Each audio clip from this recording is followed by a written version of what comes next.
If the floodwaters rise, if the virus spreads, if the bombs go off, these men are ready. 4 Marines who know how to survive. Joel Stevens. I was actually there on 9/11. I saw how society broke down very quickly. Mark Puhali. In the Marine Corps, we're taught to thrive in chaos and operate in a chaotic environment. Mike Kozaliski. I have a lot of ground combat experience. Definitely saw a lot of death. You never have your guard down. And Jimmy Campbell. You have to understand being self-reliant or you're in trouble. Their headquarters, Forge Survival Supply.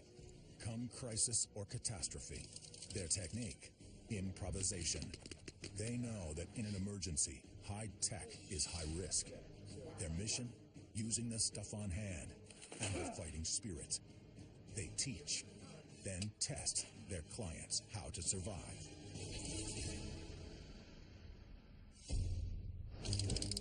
Next. Let's go, let's go, let's go. A young couple is trained to fortify their homestead. This Easy Rider is in for a hard time. Look around, what do you got? A young man unleashes his warrior spirit. And weapons training takes an explosive turn.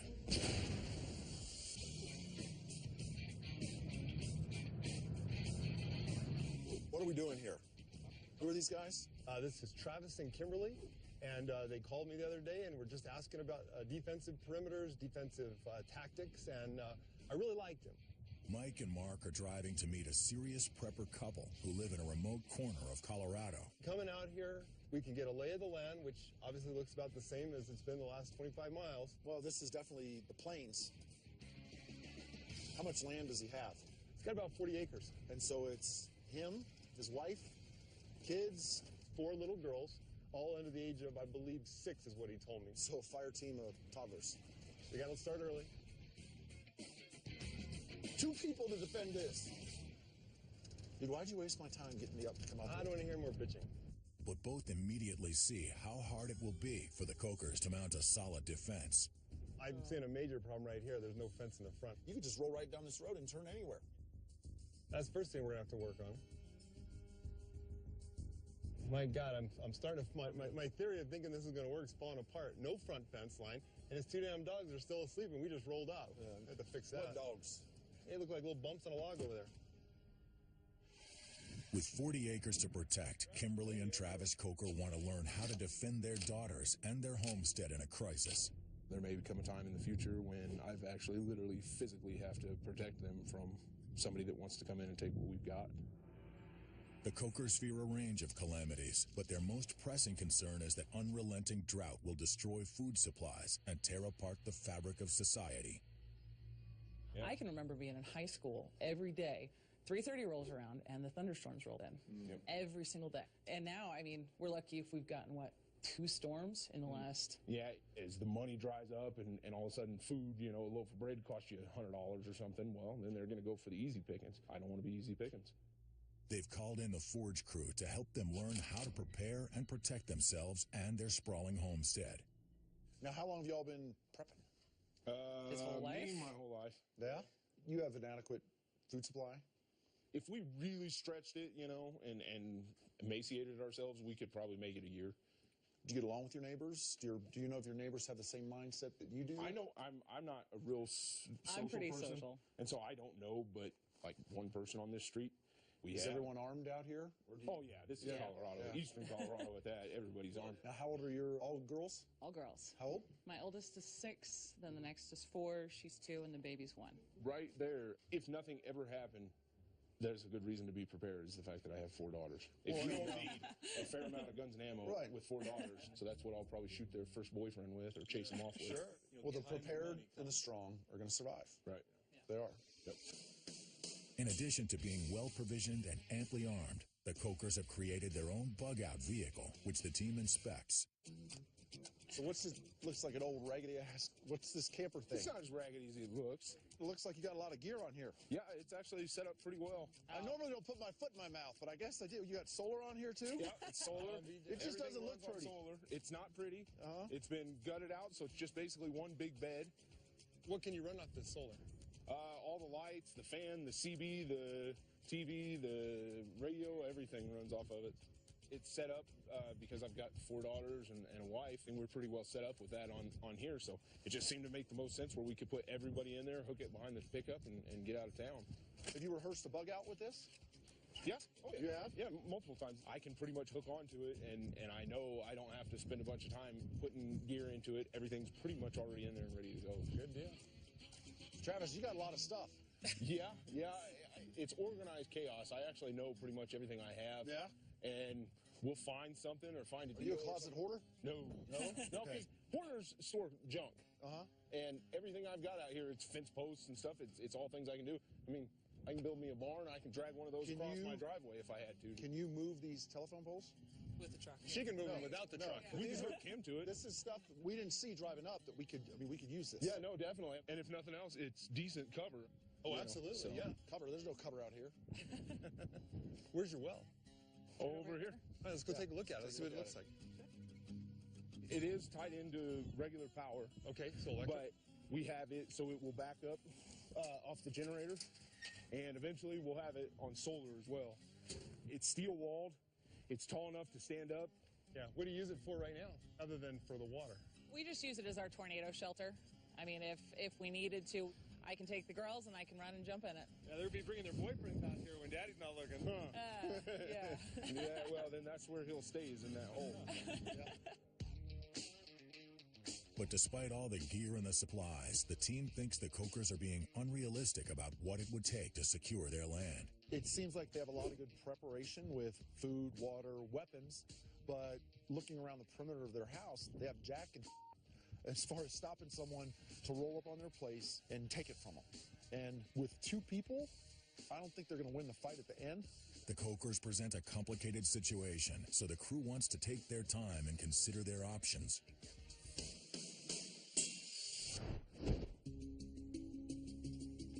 Back at the shop, Mark meets a teenage prepper, Josh Grossman, and his mother. Josh has been prepping almost completely on his own. He's eager to get an expert's assessment of his gear. I'm just trying to get her interested in prepping too, so that the whole family is more prepared. We usually don't have many 14-year-olds who come into the store. You have a bug out pack and everything already? Yeah. Is that mom's doing or you're doing? My doing. How long have you been doing this? Pretty much forever, I guess. It's just become second nature. Since birth? He came out with a K-bar in his mouth? Pretty much. Yeah? For his age, a lot of people do say, really, he's that prepared, he's got that much stuff, he's that interested, because he really does spend a lot of time and effort physically and mentally preparing for things. I don't know any of my friends who are anything like me. But why get into the survival mindset? Like, what keeps you up at night? It's kind of a common sense issue, which is sadly lacking in today's society. Yeah, but see, common sense sometimes is a uncommon virtue. Josh wants Mark to check out his bug out bag. How much does your pack weigh? About 25 pounds, maybe 30. It's not too heavy. Yeah, like 30, 35 pounds. What's the longest you've hiked with this, with your pack? 5 miles. You have. Marine Corps, we'd hike once a week. Oh, yeah? You got to practice hiking with the load. Mark is particularly interested in how Josh can provide food for himself. How much food do you have in your pack? I have 4 basically homemade MREs, and then I have means for catching more food, so. Fishing? Yeah, there's fishing in here and also snaring. Nice. Signaling device? Yeah. Yeah, ponchos, good. Are you packing all your gear for your family? If this bag can support my entire family at once, then that's good, but the more prepared they are, then the longer we can go. Slingshot? Yeah, I've got that in here. There's slingshot, duct tape, hand warmers. What about shelter? I have a tent that is stored right next to this at home, and then inside I have a tarp and a full rain suit, so. Mark is impressed that someone so young is so well prepared. It seems like he's got all the bases covered. He really spends most of his time doing this. I can't count the number of times he's packed and repacked that bag. I'd make sure I dummy cord these, tie some 550 cord around here, like the bowline. Okay. Okay? And then you attach it to your belt. Because if your canteen falls off, you're out of luck. Yeah, for lack of other terminology. Yes. What I've done is I'll wrap duct tape around my water bottles. Okay. Mark knows that gear is important, but a warrior spirit is even more significant. And maybe thinking combat mindset. Okay. You know, that meanness, that toughness that we're all going to need in a survival scenario. Yeah. If someone comes between myself and my daughter, they're going down. Yeah. Period. I'd imagine you'd say the same thing with your mom and your siblings. It's just the way it Right, is. exactly. That's the way it has to be. Yeah. Mark thinks that Josh has potential and puts him to the test with combat training.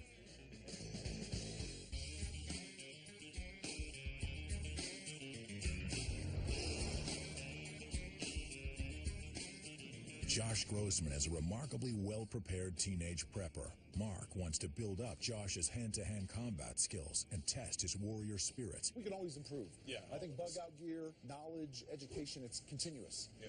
What's nice is you both have some martial arts, interpersonal violence training. I'm a single woman, and I have a family that I care about, and I never want to be a victim. There's a time to fight. There's a time to maybe use your head, be smart, right? Be mean, maybe show a force. Having that ability to say, I'm going to do what it takes regardless to protect myself and my family, that's the critical place that you have to get. To help Josh get to that place, Mark puts on a demonstration of Marine Corps fighting tactics. So we're going to come over here to our little slam man. If you can't see, you can't fight. You can't breathe, you can't fight. Some soft targets where I would want to hit, the eyes, the bridge of the nose, putting the palm up through the nose. A punch to the throat, nice hand to the throat, hitting the solar plexus. You could hit ears to disrupt equilibrium. And then what if I tried to grab you? Then I would grab you. Okay. I'm putting you on the spot here a little bit. Yeah. But if I were going to do a front choke on you? So if you're here, I would come here and then knee you in the stomach, or come across with a ridge hand to your neck, or I could lock up your arms. Well, like a basic front choke on me? Okay. Like if you grab me? Okay. Okay. I could come over. Yes. And do some joint. You're going to go wherever I want to go if I have your wrist. Does he have combat mindset come out? He does. He does? I want to see some interpersonal violence. Okay. Okay? You need to get mean, and you're running through the streets with your family behind you, and I'm coming after you. Okay. What are you going to do, Josh? Good. Good.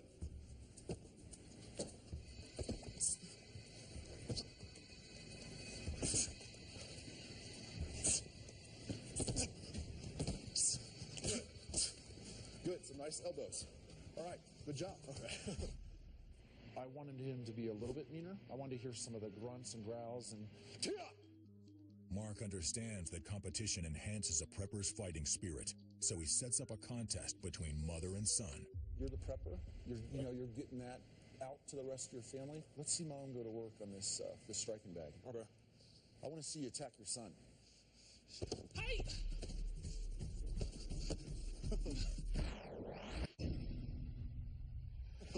Strike the bag. Strike the bag. Between the two of them, I think Mom would rip my head off before Josh would. Nice! His demeanor changed when his mom began to attack him.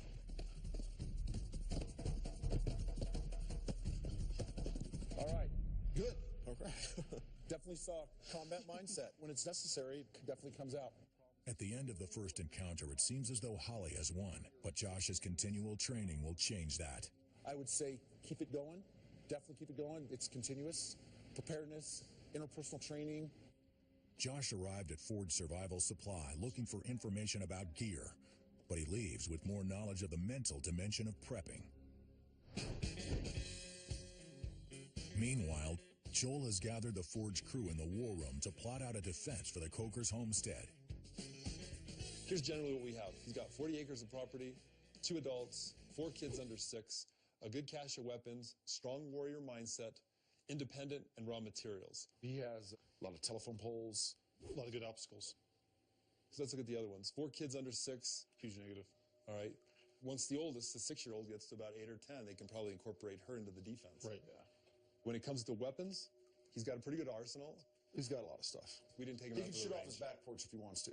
Most rednecks can. Yeah. We asked if he really coordinated with his neighbors. Not so much. He'd rather go it alone. The Forge team wants the Cokers to partner with neighbors in their defense, but this seems unlikely.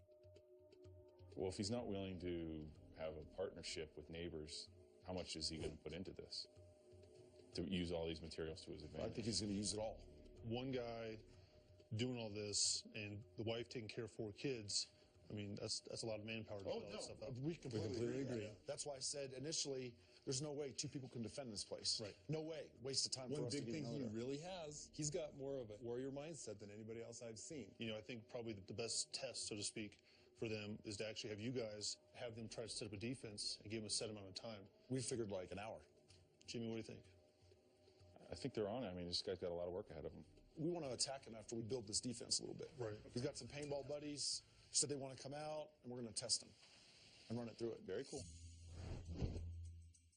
What the Cokers don't know is that the team expects them to fail this test in order to learn a more important lesson. You can look at our map. It should look very familiar to you. It's your place. If we try to defend everywhere, we're going to defend nowhere. Okay? So what we've come up with is the likely point of entry to try to get to your place is from the front. So that's where we're going to concentrate our efforts. We're going to put obstacles in the front of your house using your existing materials, so someone can't just turn left off the road and blow right up to your house. Sure. The crew concentrates their defense on the road because they believe it's the Cokers' most vulnerable spot. We're going to call that first entry point position 1. We're going to put some telephone poles perpendicular to your driveway. Okay? So that's going to block someone. They're not going to be able to drive straight through. Then we're going to put some pallets where same thing, they can't just drive straight in. They have to go around some obstacles. They have to slow down. The telephone poles we're going to call position 2, and we're going to block your driveway with a vehicle. Okay. Now, we're also going to lay some wire out. Okay. So it's going to slow them down, or it's going to hurt their day. Sure. What you want is them to get off the focus of, I'm going to come to your house, I'm going to steal your stuff, steal your kids, and they're thinking, all right, what's in my way now? That's all you're trying to get is them to stop momentarily or for a few seconds so you get the drop on them. Now, we're also going to put in some fighting positions, digging some quick skirmishers trenches, about 18 inches deep, 18 inches wide, where you can get under some cover and fire, okay? And we're going to have a position in front of your house. You can see how we probably need more, okay? But this is just where we're going to start. You can easily cover this from your fighting position. So if you see a force approaching, you could be at that covered position on the truck, and then Kim, you could be in your fighting position where they wouldn't even see you. Let's go, let's go, let's go! Mike and Mark think the Cokers could use a real defensive test. Get us in close! They're going to get it.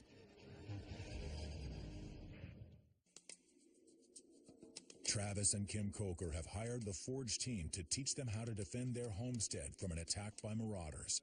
Mike and Mark will show them how to fortify their property. We're going to put obstacles in the front of your house, okay, using your existing materials.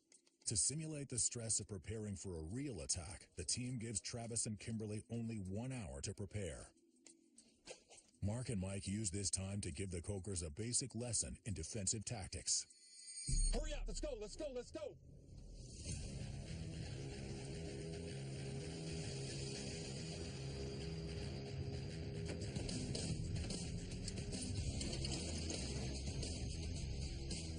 Each obstacle will prove to have a specific effect.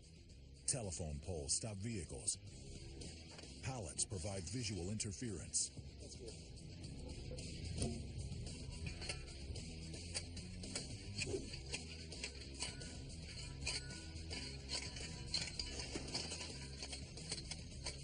All right, we gotta keep it moving. Barbed wire slows attackers on foot. No, we gotta hurry, hustle, hurry. Let's go, hurry.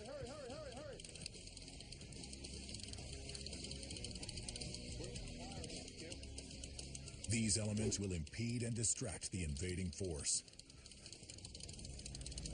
Give me some slack,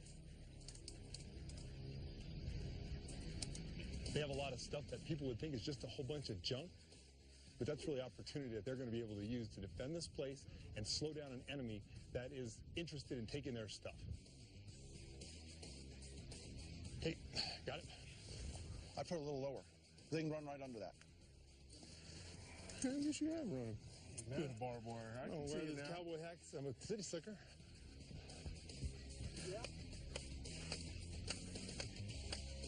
We're putting this up fast. Across the wire.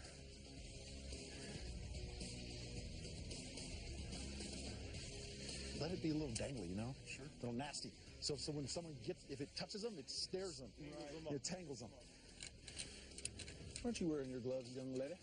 Getting away. Stubborn. If there's no blood, then we're not having fun. We ain't Doing it working. right. Yeah, that's right. You know what I mean? I can't cut with the cutters. They're too floppy. As their time runs out, the team directs the Cokers to start digging like their lives depend on it. These aren't foxholes. These are fighting positions. Fighting positions. Dig like you're angry and pissed because someone's going to try to be shooting at you. The bullets are going to be going right into this dirt, or they're going to go into you. Hurry up. Let's go. Come on. Time's up! All right, Mike. Let's move on to our defensive scenario. Yeah, I think we'll give them the surprise now. Yeah.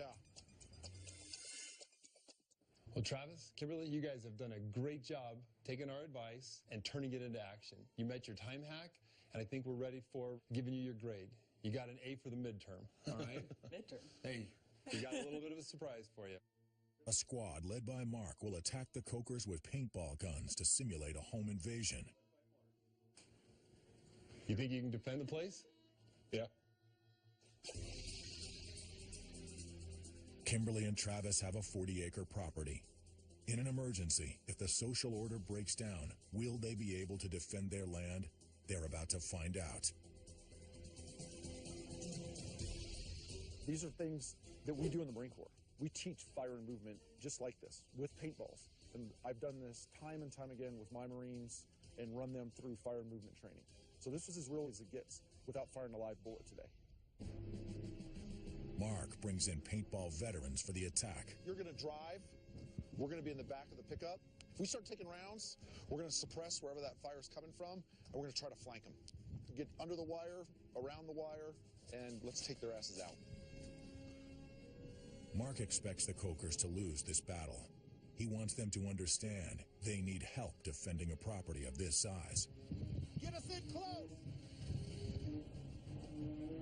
Looks like they got some obstacles up there. Looks like the driveway's blocked. If we start taking fire, I want you to creep up. But Travis and Kim are determined to win.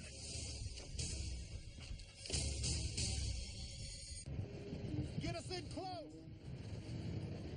Travis and Kim are serious preppers from southeast Colorado. They believe they could protect their homestead if the social order breaks down, even from an armed gang of marauders. Mark Puhali is leading a team of expert paintballers against the Cokers to try and overrun them.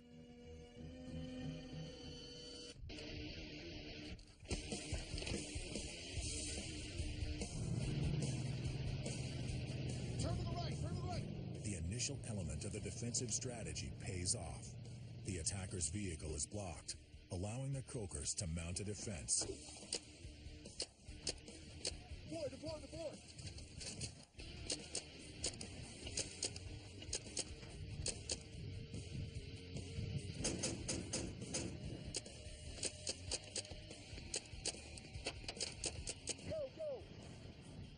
Fire! Get round that way! Get on the deck, Kyle! Get on the deck! Covering fire!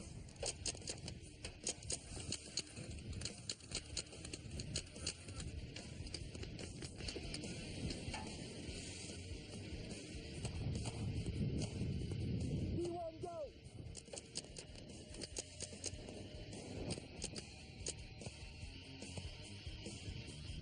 Go, Kyle! The barbed wire slows the attacker's momentum.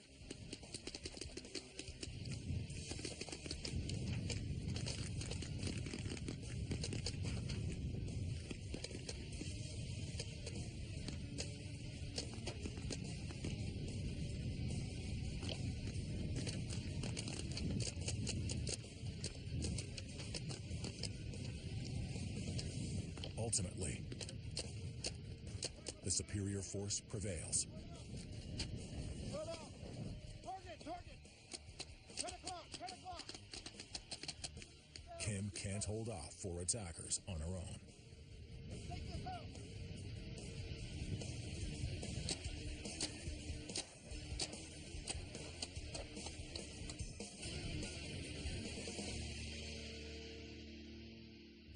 Well, guys, you got overrun. We got beat. I don't didn't expect that. I thought we could get them, but you know, a little more preparation is going to happen. What's most important, and we discussed it earlier, is that you have the mindset, that warrior mindset. And again, a solid plan violently executed is better than a perfect plan too late. Sure. Bottom line, you guys can't do this alone. We'll have to do more in the way of fortifying, but I don't think bringing anybody else in is going to happen. The biggest thing, more trigger pullers. Those girls get older, you get them behind the guns. I know you've already done some training with them. Get the neighbors, and you'll easily defend in this place. I don't really like to rely on anybody else, so I'd rather, you know, I know I can count on her. The team respects the Cokers, although they're concerned that they didn't accept their advice. He really has to understand that it's going to take more than just he and his wife. I'd say he has a difference of opinion. Yeah, absolutely.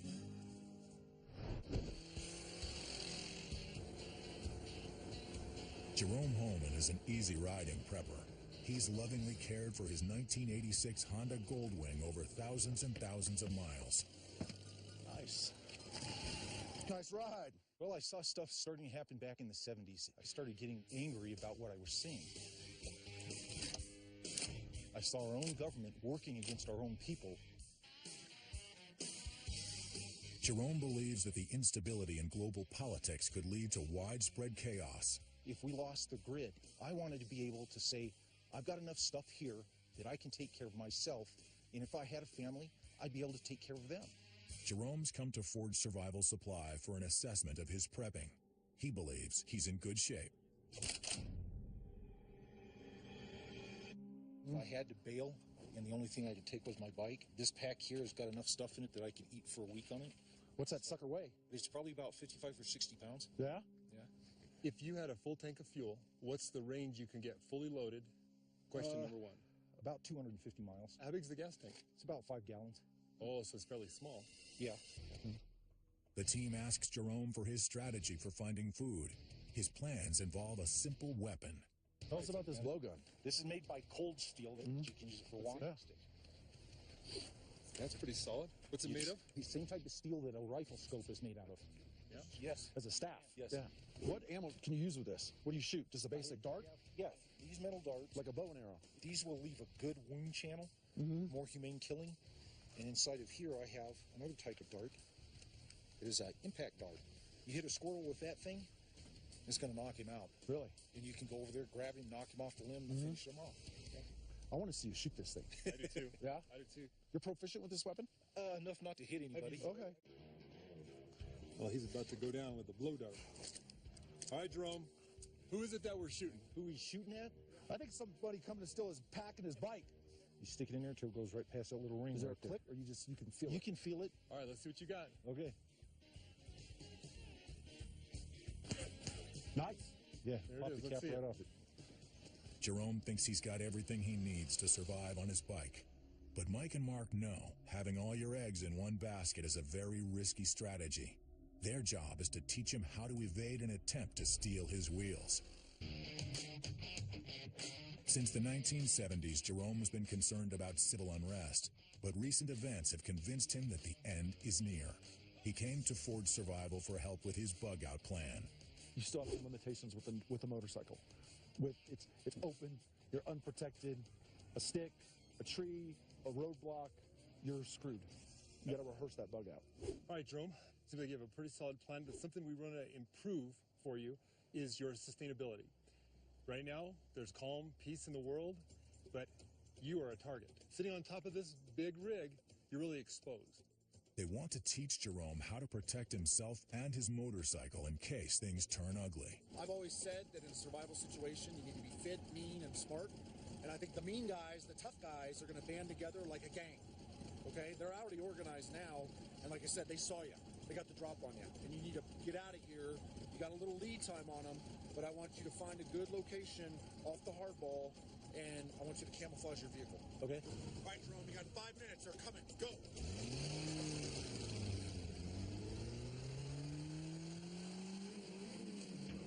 He seems fairly prepared. My biggest concern is that just being on a motorcycle, you can move fast, you can get through some tight spots, but that's not a crotch rocket either. I mean, he has a lot of gear on there. If he has a mechanical malfunction or if someone threw a stick through that front wheel or the rear wheel, he's done.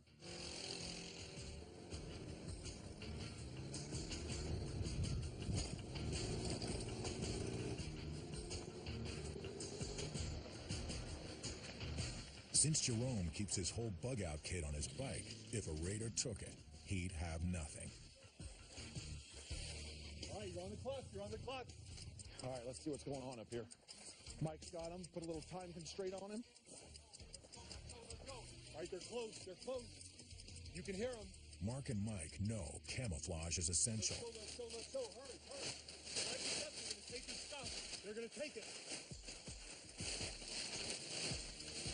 It's time, Mark. How much time you got? You got 3 minutes. 3 minutes. 3 minutes.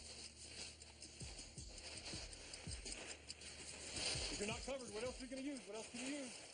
I prefer cami netting over that tarp because it's still reflective. Look around. What do you got? Tarp helps with rain. I mean, it does protect the bike a little bit, but I'd still rather have some cami netting. There you go. All right. How much time? 2 minutes. All right, 2 minutes. Hurry. What else you got? If they see you, they're going to come and take everything you've got. Your life and everything you own is on that vehicle. 1:30. Minute and 30. You need improvement. A minute 30. Hurry. Everything you got. 1 minute. All right, 1 minute. There you go. Break down that. Excellent. Keep it going. Hurry. Time. 45 seconds. 45 seconds.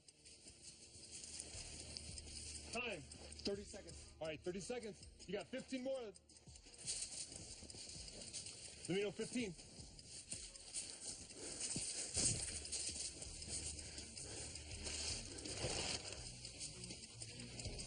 Seconds. All right, they're coming around the bend. What are you going to do with your stuff? Where are you going to go? They're coming around the bend. 10 seconds. The decisions you just made are going to determine the rest of your life. They're either going to find you and kill you and take all your stuff, or they're going to keep going. Look at the tarp. I mean, we're camouflaged okay, and this is the first time he's done this. He didn't come here today knowing he was going to do this. I think he did a good job. So not a bad cami job for the first time. The importance of camouflage is only one of the things Mike and Mark will teach Jerome today. Their primary goal is to keep him safe. What we've got here is your standard issue military Kevlar vest. And inside, plates. Now, it doesn't matter what size, what type of ammunition. It's a matter if there are explosions going off around you. If someone's actually targeting you, your vital area is still protected. You can take a shot to the arm, you can take a shot to the leg, and you can still continue. But this right here, in a combat environment, on this as your bug-out vehicle, is crucial. We think that's one of the pieces that's really missing from... And something on your noggin. Yeah. Now, this is going to be a little bit heavier. You get your shoulder and neck protector. Come across there. There you go. Feels like wearing that. Yeah? Road warrior. All right, good. Jerome speeds away with his newfound knowledge and gear. You know, the way I saw Jerome being self-reliant, he's given up a lot in life. I don't think he said he was married, didn't have a girlfriend, a lot of lonely nights. Well, maybe he didn't give it up. Maybe he just doesn't want it. This is that Jerome roams alone. That's maybe how he likes to roll. But he does have a blowgun. He does have a blowgun. The team hears many different doomsday scenarios from their customers. Increasingly, they're hearing about the electromagnetic pulse, or EMP. Some preppers believe that a single nuclear weapon detonated miles above the United States would create an electromagnetic pulse spanning the continent, threatening every electronic system in the country. Ron McFerrin works in information security and wants to see what he can do to protect himself and his family. My concern has definitely grown as the years have gone by. Of course, I have a family now, so I want to protect them and be able to provide for them in case something bad happens. You got a lot of equipment here. Yeah, I do. How long have you been thinking about this? Are you been preparing for a while for something like this? Yeah, it's been a little while. What's your background, Ron? I'm a systems administrator for the Air Force, and I was just wondering if you guys had any means to be able to build a Faraday cage and protect this stuff. A Faraday cage is designed to insulate electronics from any electrical disruption. Mike is the designer, and so... Mr. Engineer himself. So he says. Well, the concept is very simple. You have a metal cage, and you make sure it's completely encased, and then make sure the electronics are on the inside, not touching the metal, and then you ground it. I just don't think it's going to work, though. The principle is, that your electronics cased in that metal shell, all that electricity is going to hit it and dissipate around the perimeter, then it's going to go to the ground, like Mike was saying.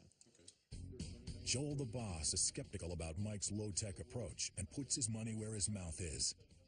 I'm betting Mike $20 that there's no chance. Well, hey, let's go outside and knock this out. Okay, sounds good. Mike takes up Joel's bet, and with materials on hand and his background in engineering, the team begins to construct the cage. I had heard of Faraday cages just having an engineering degree, but never really cared when I took the test in college. Now it's actually going to be fun to build one and test it out.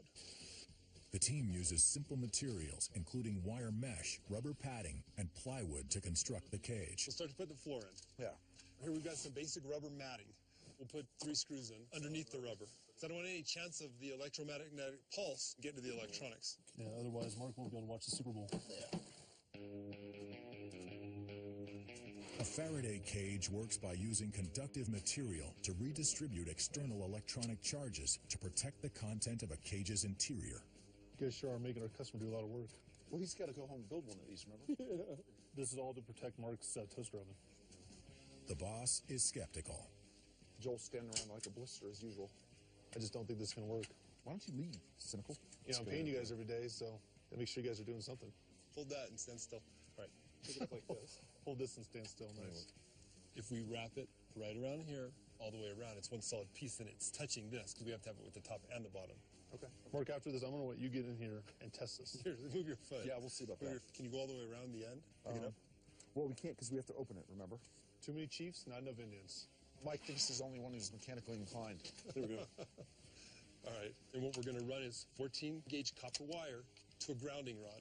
And that ensures that when that electromagnetic pulse hits this cage, it's transferred through the wire and into the ground, protecting your electronic devices. So you say? So I say. Let's test it. To test the cage and settle the bet, they need to see if an electrical charge will penetrate the box. The team decides if it blocks radio waves, it'll block other electrical charges. We'll put in the radio, and if it loses its signal, then we know it's working. Hey, presentation, Joel. So hungry for Mexican food. All right, let's put it in and see what happens. All right. The Forge team is building a DIY Faraday cage for their customer, Ron McFerrin. Ron's looking for a way to protect his sensitive computer files from disruption by an EMP attack. Joel doesn't think the DIY cage is going to work. We'll put in the radio, and if it loses its signal, then we know it's working. All right, let's put it in and see what happens. All right. Now the moment of truth. Will Joel win his bet? All right, ready. Hold it.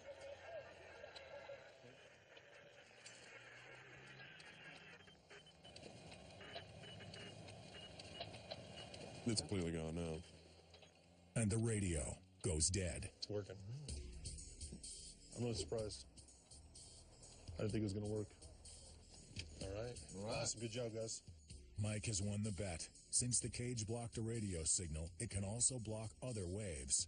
The whole idea is that if you're prepared for the absolute worst thing to happen, then you're prepared for anything else that can happen.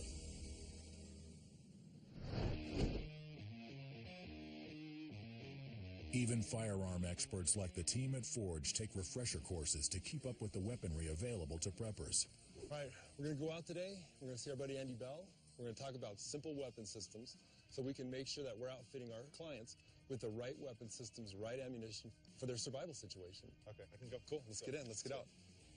To get this information, our crew goes to Andy Bell, a trusted advisor in the subject of firearms. What really got me into gear was 9/11. I think that really hit everybody really hard, and then the series of events that have followed after that. Andy Bell knows the nuances of all the rounds, all the types of weapons. We've got an AR-15 DPMS, SASS here. All the bells and whistles. All the bells and whistles. Andy's collection of weapons includes 3 basic systems the crew recommends for preppers: a handgun, a long rifle, and a shotgun. And he also has more exotic fare. Bushmaster BA-50 50 cal rifle. Yeah, I have not shot a 50 since Marine Corps. You know, these are basic firearms, gets you an idea of where to start your survival and your prepping plan and a direction to go in. Not every gun is right for every person.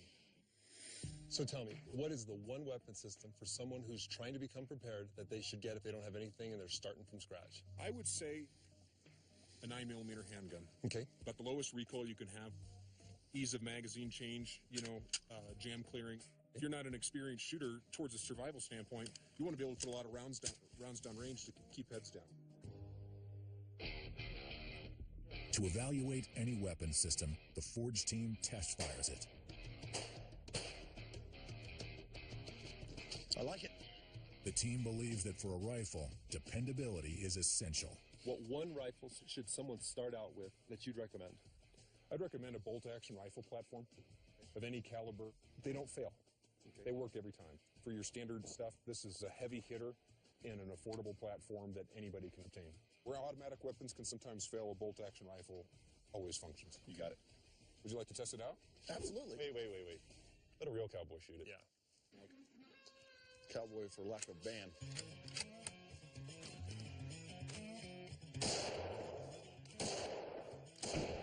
Nice work. 12-gauge shotgun is absolutely essential to any prepper's package.